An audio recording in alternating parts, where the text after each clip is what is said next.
Hey everyone, welcome back. We're going to be working on Project F just a little bit more today. We don't have anyone else here beside me, and I kind of already started on some work. Basically the torque arm on the Camaro that goes into the mount back here. We just could not get it out, and I didn't know there was actually a screw that you can take it out with, so we cut it, and I ended up welding it back together. It was super dirty, so we had to clean it up. I power washed it and put some soap on it, degreaser and whatnot. And that's the weld right there. Tried cleaning up as much as I can. It's basically what I did is I cleaned up the surfaces, welded it, ground everything down flat, smooth, and then I re-welded it. So it's going to be super strong. And just letting it out here dry. I might have a better shot of it inside once we have some more light. Well, I guess we got more than enough light here, so we have less light. I ended up receiving my drive shaft in the mail today. I bought this on Facebook Marketplace. It's a 2011 to 2014 drive shaft shop, aluminum one-piece drive shaft. The stock drive shaft is 2 pieces, and also it weighs like 40 pounds. This weighs less than half that, which is great. It's also rated for 1,000 horsepower, 1,000 foot-pounds of torque. It's going to be pairing up with the 6R80 with the swap I'm going to be doing on my Mustang. Today on the Camaro, just did the torque bar. I'm also probably going to clean up the transmission a little bit and then put these new motor mounts over here. Put this on the engine and then also the subframe K-member under here, so I'm going to get started on that. So I'm going to be taking these engine mounts off. We got these new ones from a subscriber. They're just stock motor mounts as far as I can tell. They're just going to be a lot better than these ones. These ones have 160,000 plus miles on them, so it's just an easy swap to do since the engine's out of the car. So I'm going to start getting on that.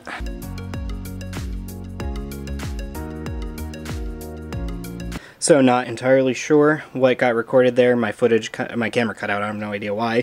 But I got both these mounts fixed onto the engine.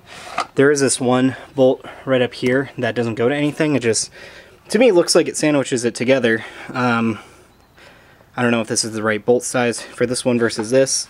It just does not want to go back into it, so I'm going to keep working on that, see if I can get that. But not sure what you saw in the footage, but this is the progress I made. So I got the unknown 4th bolt in there, and then I torqued all these bolts down to about 50 foot-pounds.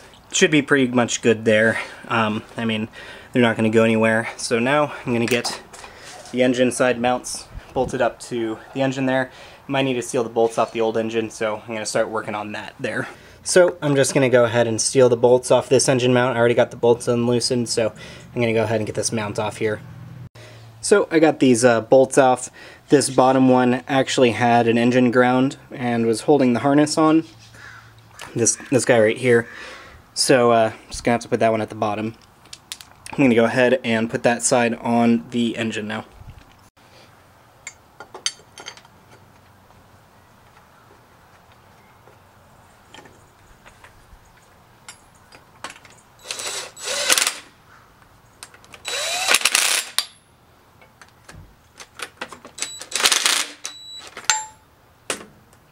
Need a new battery.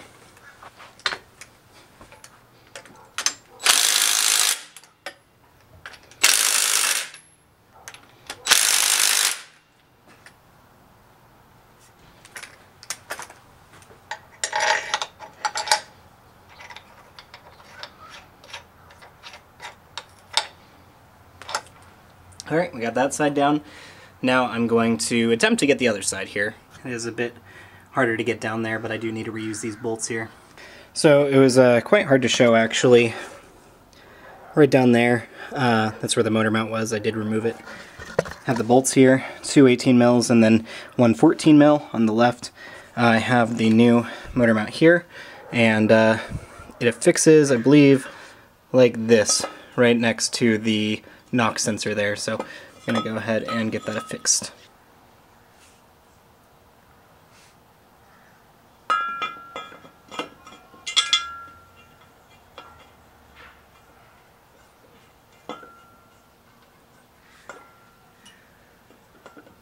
It's going to be really hard to get to.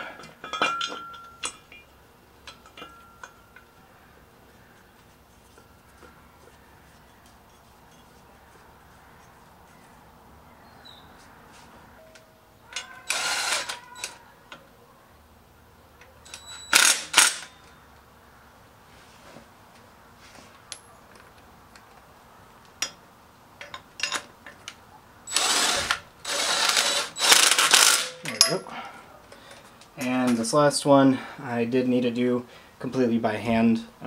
Basically this area makes it really hard to get a socket or a impact gun in there, so just kind of tighten it by hand and then tighten it with this ratchet wrench here.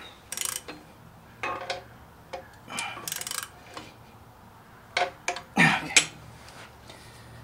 Alright, that's pretty much good. Got the motor mounts on. Looks like it's got a little clip here for some other harness. Did not see that on the other one. I guess I might have not have looked at it super in detail, but should be good. And that's where the plugs goes in for the knock sensor there, so cool.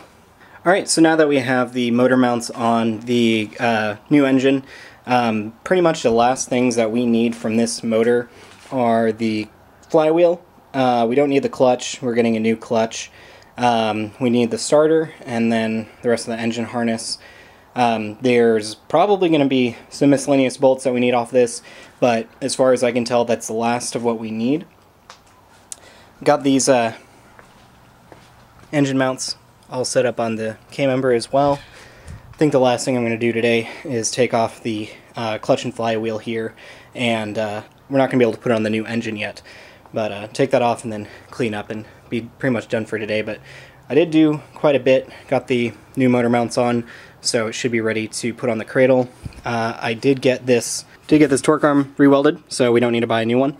They're not super expensive new, they're like $80, but it, you know, every part goes into the budget.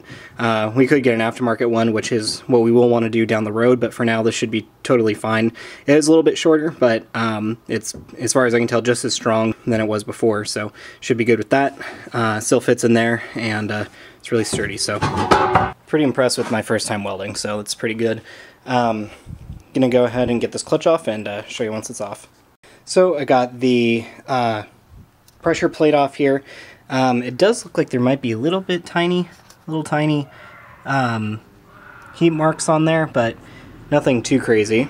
Also, not sure what kind of clutch this is. It says Seco on it, and then there's the part number there. Pretty light. We're going to be getting a new one, so not to worry. And then here is the flywheel. Looks pretty good. Looks like it might have been recently resurfaced, so pretty good. I'm going to go ahead and get these bolts off now, hopefully. I mean, I might rotate the engine, but we'll see.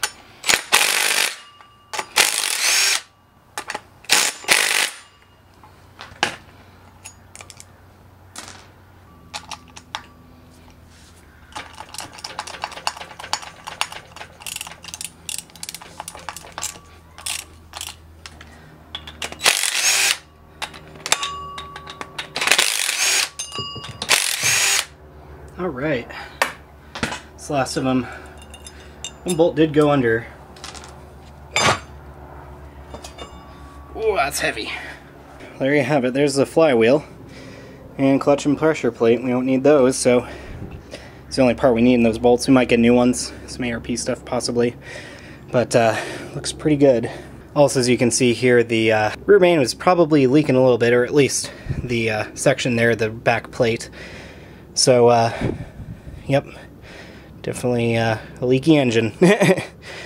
Now we just need to get the starter out, and this plate here, well, I guess just comes off. And we need this oil pan, and then whatever these bars are, I think we might need them. Possibly. Could be to the transmission mount back there. Not entirely sure, so I'm gonna go ahead and get cleaned up here. Alright, I'm pretty much done for today. We did get quite a bit done. We got the torque arm fixed for the transmission here. We also got the clutch and flywheel off of the motor. We got the motor mounts finally on the engine and the subframe. So we're getting pretty much down to the wire to get this engine on, the suspension at least.